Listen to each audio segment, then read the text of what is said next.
Swayam Prabha. Digital India. Educated India.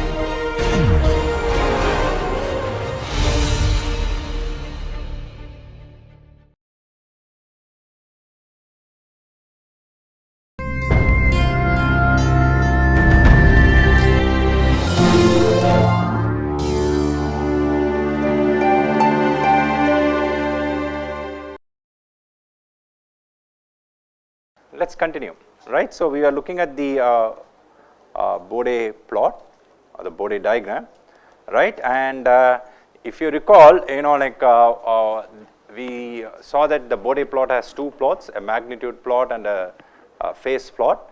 And one of the big advantage of plotting the magnitude in decibels is that, like, if we have the transfer function as a product or ratios of individual blocks, right, one could essentially plot the magnitude plot of the individual blocks and then just add them, right.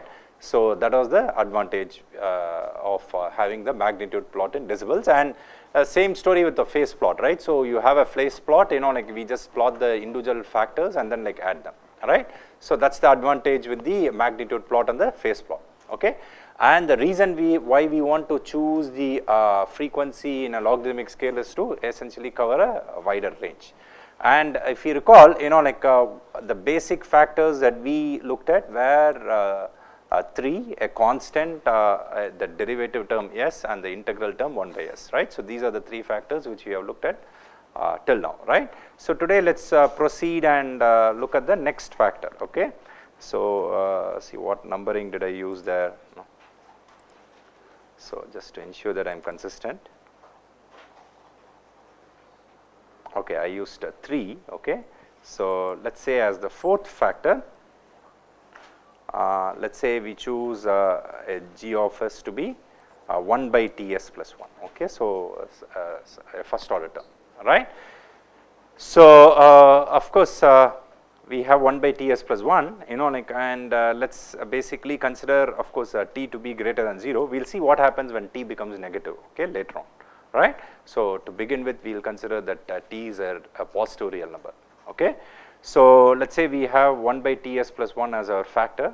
So, what will happen to g of j omega? Please recall that we are dealing with the sinusoidal transfer function, right.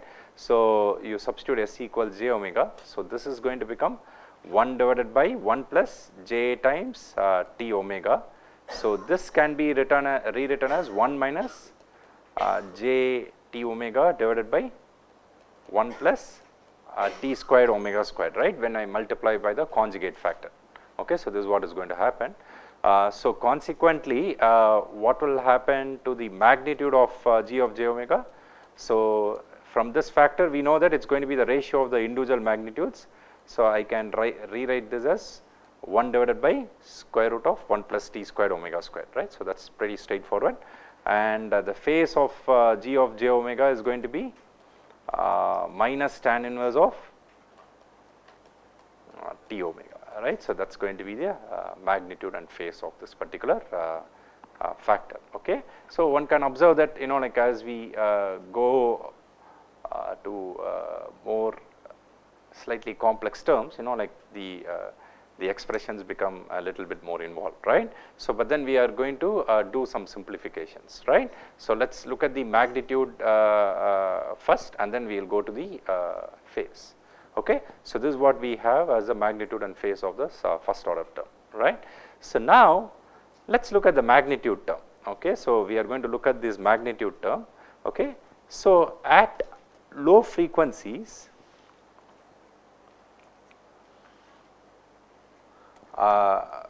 when omega is very, very small when compared to 1 by t, we will see why I am choosing 1 by capital T as a particular value, right, in this expression, okay. So, when omega is very much lower than 1 by capital T, what do you think is going to happen to this magnitude? So, we can immediately see that the magnitude of g of j omega is going to tend to 1, right. Why? Because let us say when omega is less than 1 by t, you can immediately see that t omega is very, very small than compared to 1. Then what can you say about 1 plus t squared omega squared? if t omega is very small, you know, like 1 plus t squared omega squared is going to be even smaller. Let's say t omega is 0.01. What's going to happen to t squared omega squared? It's going to become 10 power minus 4, right? So 1 plus 10 power minus 4, I can approximate it as 1 itself, right? So the magnitude is going to tend to 1 or equivalently 0 decibels, right? In decibel units, it's going to tend to 0 decibels. Do you agree? See, because how do I convert to decibel units? I take the logarithm to the base 10 and multiply by 20, right? Logarithm of 1 is going to be 0, right? So that's why I get 0 decibels, okay? So we would see that the magnitude of the this particular factor is going to tend to a line which corresponds to the 0 decibel line in the magnitude plot as frequencies become smaller and smaller when compared to 1 by capital T, okay? So for this reason, this particular value or locus is going to be denoted as the low frequency asymptote, okay? So this is what is called as a low frequency asymptote. See, why is it called? Because it tends to this value, right? As omega is very, very small at low frequencies, right? Yeah. So that's why the 0 decibel line in the magnitude plot is called as the low frequency asymptote. Now, at high frequencies, what do I mean by high frequencies? You know, like when omega is much, much greater than 1 by t, of course, when omega is much greater than 1 by t, what's going to happen to t omega? You can immediately see that t omega is going to be much, much greater than 1. Then let's say t omega is, let's say 10 power 2, let's say 100, right? T squared omega squared is going to become 10 power 4.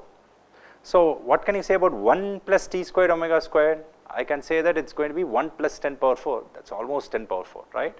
So I can say that I'm going to approximate 1 plus t squared omega squared as t squared omega squared itself, right? So what's going to happen to this magnitude? So immediately we can observe that the magnitude of g omega tends to 1 by t omega. I hope it's clear how we got this, right? So or in decibel measures, it's going to be minus 20 log to the base 10 t omega decibels, right? Because you take logarithm to the base 10, you will get minus log 10 t omega and multiply by 20, okay? That's how you get this measure, right? So this is the value to which the magnitude will tend to at high frequencies, right? So that's why it's called as a high frequency asymptote, okay? So I hope it's clear what are low frequency and high frequency asymptotes, right? So essentially we are looking at what happens to this magnitude at frequencies lower than 1 by capital T and higher than 1 by capital T. And why did I choose capital T and 1 by capital T here? You know, like please remember for a first order factor 1 by Ts plus 1, right, capital T greater than 0, you know, like if you recall the physical significance of capital T, that was a time constant, right, of a first order system, right? So if you recall a Planck transfer function of the form 1 by capital Ts plus 1, right? Yeah. So why did I consider 1 by capital T? You know, like we can note that the low frequency asymptote and the high frequency asymptote intersected. Where do they intersect?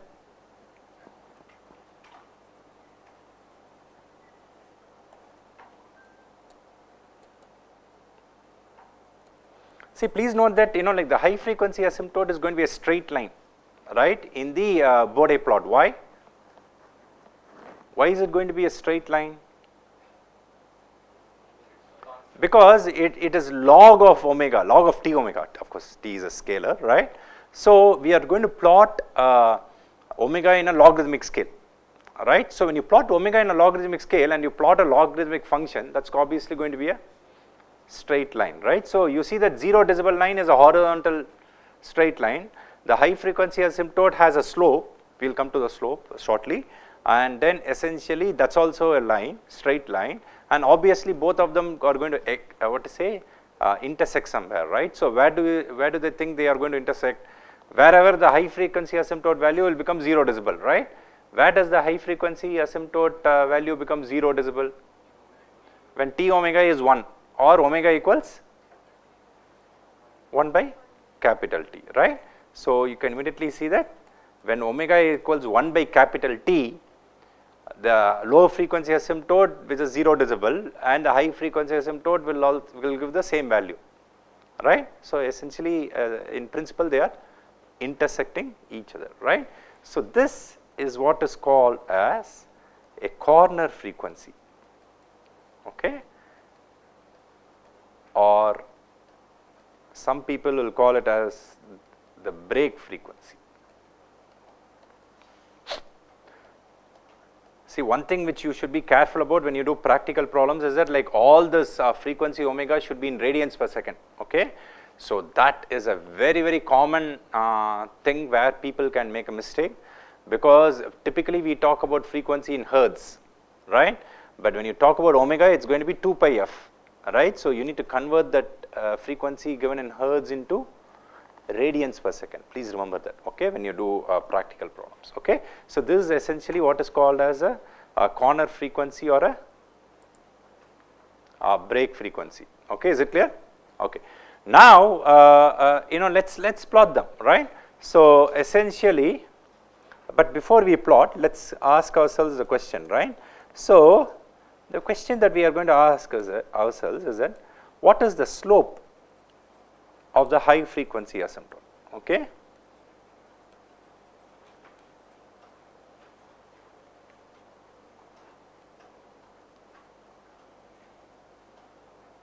Okay, let's ask ourselves the question, what should be the slope of the high frequency asymptote, right. So the high frequency asymptote is going to be minus 20 log to the base 10 t omega, right.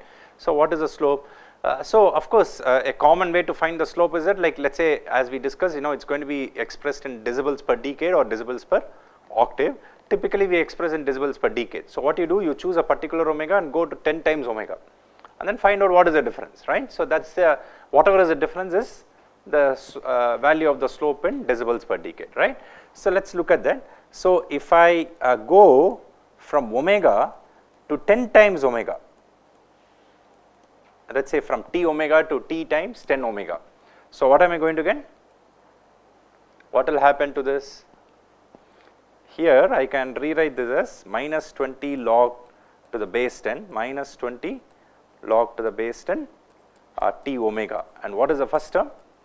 It's going to be minus 20 and minus 20 log to the base 10 omega, right. Okay. So what did I do? Just to answer this, to be more formal, at a frequency 1 decade above omega, this is going to be this. So what do you think is the slope? The slope of the high frequency asymptote is going to be minus 20 decibels per decade, right. Why? Because you can see this, right. So you are going to have a difference of minus 20 from omega to 10 times omega, right. So consequently the slope of the high frequency asymptote is minus 20 decibels per decade, okay. That's what we have. Fine, okay. So that's what we have as the slope of the high frequency asymptote, right. So of course, what is the slope of the low frequency asymptote? 0, right. It's just a flat line, right, on the in the plot, right, the magnitude plot. So let's plot these two things, okay. So let's plot them. So let's draw the magnitude plot. We'll then come to the phase plot, right. So first let me plot the magnitude plot.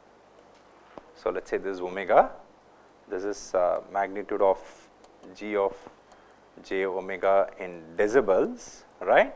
Let us say this,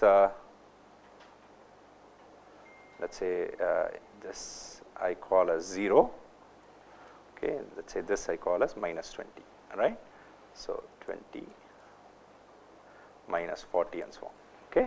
So, similarly, let us say I take a frequency 1 by capital T, I take a frequency 10 by capital T, and I take a frequency 0.1 by capital T. Like I am just looking at a region 1 decade above and below the corner frequency, right. So, I can do this, I am just plotting 1 by capital T. So, let's plot the low frequency, high frequency and the actual curves, right. So, see the low frequency asymptote, which I am indicating in pink, so is the 0 decibel line, right. So, it does not matter what the frequency is, of course it makes sense only at the low frequency, but I am just drawing it, okay. So, just to make the things clear, right. So, the 0 decibel line or the pink line is the low frequency asymptote.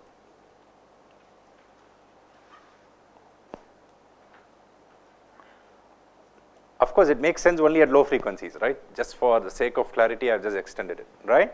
So, what about the high frequency asymptote? The high frequency asymptote once again makes sense only after 1 by capital T. So, how do I draw it? At 1 by capital T, the value is 0 decibels, right. At 10 by capital T, it is going to be minus 20, right. So, I plot minus 20. So, essentially, I draw a straight line which passes through these 2 points. Okay, so this is the high frequency asymptote. Okay, the one in golden color, right. So, this is the high frequency asymptote. Okay, so of course, the slope of this line is going to be minus 20 decibels per decade. Okay, that is what we are going to have. Fine. Okay. Now, they both of them intersected 1 by capital T. Okay. So, for drawing Bode plots by hand, as far as problems in your homework, exams and are concerned, you need to only plot the asymptotes, okay, and use the asymptotes curve as your approximation of the Bode plot for that particular factor. So, what I am going to draw is the first approximation. Okay. So, what is the approximation? I am just going to draw by a solid what to say curve. So, let us say, so the approximation of the factor 1 by Ts plus 1 is going to be this. Okay. So, it is going to remain 0 decibels till 1 by capital T, and after 1 by capital T, it is going to essentially reduce at the rate of minus 20 decibels per decade. So, what I have drawn in the maroon solid line is the asymptotic approximation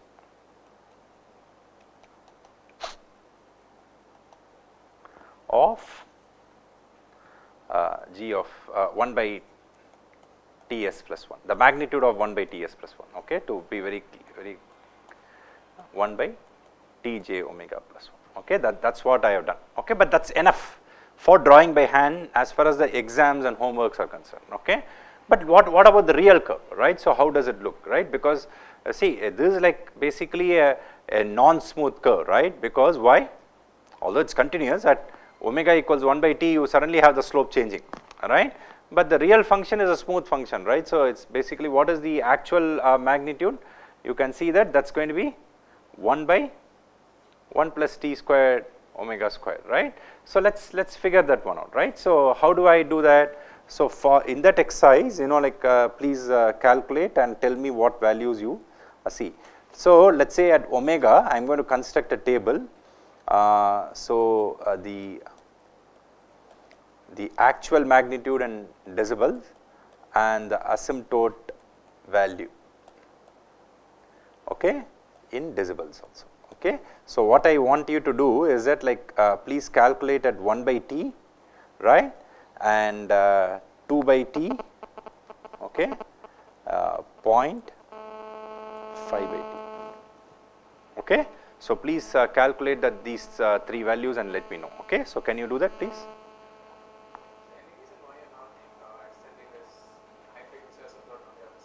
Because it makes sense only after 1 by capital T, right. So, yeah, if you want graphically, like a representation, see physically it does not make sense, right.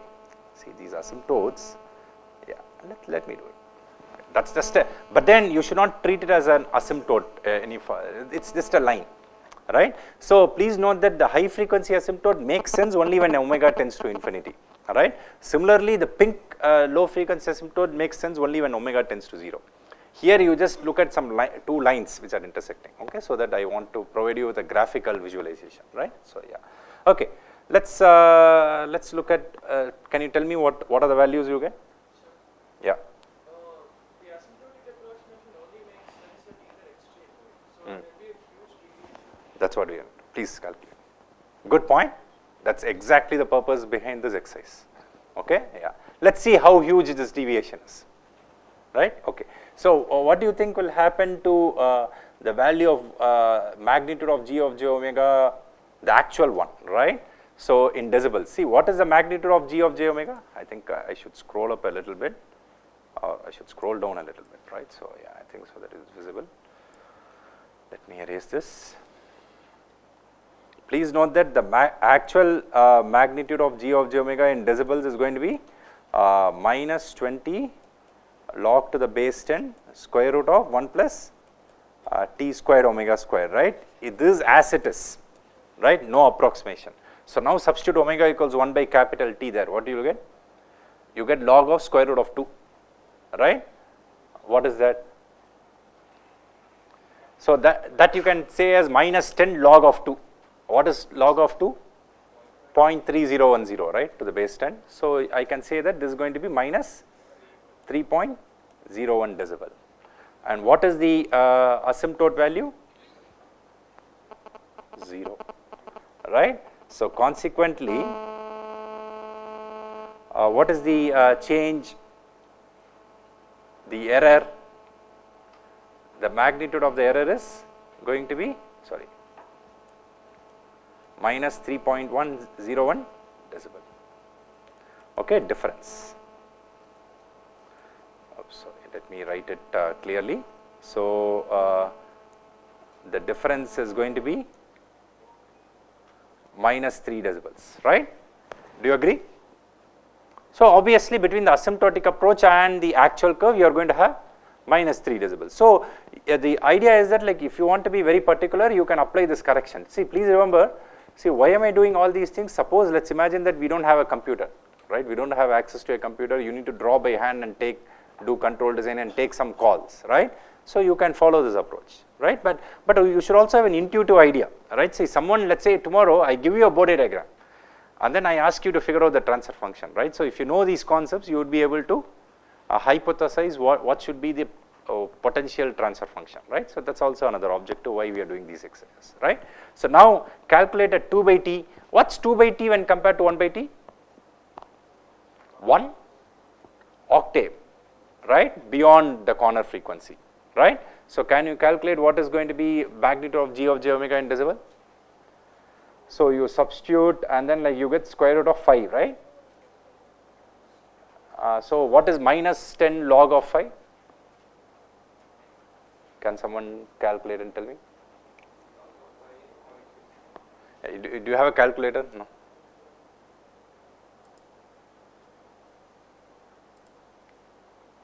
So log of 5 is 0.69, yeah, right? So then I multiply by 10, I'm going to get minus 6 point, let's say 99, right? So I think it's going to be close to minus 7, right? So, but anyway, I will write this value, it's going to be minus 6 point,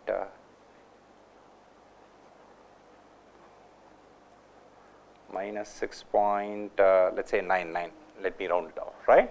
Decibels, okay? So what is the asymptote value? Where will you substitute for the asymptote value? You will substitute in the high frequency asymptote. Why? Because now the omega is greater than the corner frequency. So I can't say asymptote value is 0 decibels. I have to use the high frequency asymptote. What is high frequency asymptote? It's minus 20 log t omega. So you substitute omega equals 2 by capital T in that, what are you going to get? You are going to get minus 20 log 2, right? Because please recall, the high frequency asymptote is going to be minus 20 log t omega in decibels, right, for the high frequency asymptote. So when you substitute omega equals 2 by capital T, you get minus 20 log 2, right? So what is minus 20 log 2? Let's quickly calculate that, right? So although it's going to be pretty straightforward, but let's do that, right? So I'm going to get 0.3010, right? Multiply by 20, you get almost around 6, right? So we are going to get around like 6.02 decibels, right? So so this is going to be minus 6.02. So what do you think is the difference between the two? It's going to be 0.97 decibels. All right. So now can you calculate at 0.5 by T? Can you calculate at what happens to the actual value at 0.5 by T? So if you have to plug in that equation, so T squared omega squared is going to be 0.25, right? So you take the square root of 1.25, okay, and then multiply it by, oh no, wait a minute. So essentially we have 1.25 square root, then you take the logarithm, right, and then multiply it by 20. That's what I am doing. So I get 0.97, right, minus 0.97, okay. So what will be the asymptotic value at 0.5 by capital T? 0. So what is the difference? The green color indicates the difference, right, between the actual one and the asymptote one, right? It's going to be 0.97 decibels, right? So now you can complete the same exercise, right? Let's say you do 10 by T and 0.1 by T, right? So what are you going to get at 10 by T as the actual value? You plug here, so you are going to get T omega to be 10. So T squared omega squared will be 100. So you take the square root of 101, right? So take the square root of 101, take the log and then multiply it by 20. So you get minus 20.04. Am I correct? So this will be minus 20.04. And what will be the asymptotic value? Minus 20. So what is the difference? Minus 0.04 decibels. So and what about at 0.1 by T? So T omega becomes 0.1. So you need to take square root of 1.01, right? And then like take the logarithm of that and then multiply it by 20. So once again you are going to get minus 0.04, right? So and then what is the asymptotic value? 0. So what is the difference? Minus 0.04 decibels, right? So you can see that this is the level to which the asymptote and the actual curve will differ from each other, right? So essentially you can see that you are going to get the maximum error at the corner frequency, and then the errors are going to just decrease. So if you plot the error versus omega, so this is the error in decibels, okay. So what's going to happen is then, so if you have 1 by capital T, 10 by capital T and minus, sorry not minus, 0.1 by capital T, what's going to happen is then, so let's say this is minus 3.01, right? So you are going to have the maximum error here. Beyond that, you know, like you are going to have on either side a decreasing error profile, right, which will asymptotically tend to 0, right? That's what you are going to have as far as the difference is concerned, right?